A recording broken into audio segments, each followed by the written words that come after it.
வாரேம்மா. எனக்கு பிரியாணி வேணுமா? பிரியாணியா வேணும்? சரி. ஐயோ அம்மாட்ட சொல்லணுமே, அம்மா எனக்கு சாப்பாடு வேணாம். வீட்டுக்கு கால் பண்ணுவோம். ஹே பாத்திமா, எப்படி இருக்க? பிரியாணி வேணும். ஆமா பிரியாணி. gift கொடுத்தா பிரியாணி. கிஃப்ட் கொடுத்தா பிரியாணி தருவியா? gift கொடுத்தா தான் பிரியாணி கிடைக்குமா? ஆமா. அட gift தானே, நான் பண்ணி கொடுக்கறேன். சரி வினி.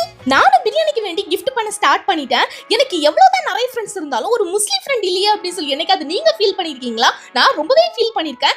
எவ்வளவுதான் பிரியாணி சாப்பிட்டாலும், அது 5 ஸ்டார் ஹோட்டலோட பிரியாணி சாப்பிட்டாலும், ரம்ஜான் அன்னைக்கு நம்ம ஃப்ரெண்டோட வீட்டோட பிரியாணியை சாப்பிடும்போது டேஸ்டே பாத்தீங்கன்னா வேற லெவல்ல இருக்கும். நீங்க உங்க ஃப்ரெண்டிட்ட பிரியாணி கேட்டிருக்கீங்களான்னு சொல்லுங்க. இந்த gift ரம்ஜானுக்கு கண்டிப்பா உங்களுக்கு ட்ரை பண்ணி கொடுங்க. இந்த gift பார்க்க எப்படி இருக்குன்னு சொல்லுங்க. சிக்கி gift பண்ணிட்டேன், சீக்கிரமா பிரியாணி கேட்டு வாங்க, ரொம்ப பசிக்குது. அட இன்னைக்கு இல்ல, ரம்ஜான் அன்னைக்கு தான் பிரியாணி கேட்டிருக்கேன். இது ரம்ஜான் அன்னைக்கு தான் பிரியாணி கிடைக்குமா? அம்மா பசிக்குது, சாப்பாடு இல்ல. நம்ம செல்லக்குட்டி சோதனை பவின்னு போல சுத்திரை கமெண்ட் பண்ண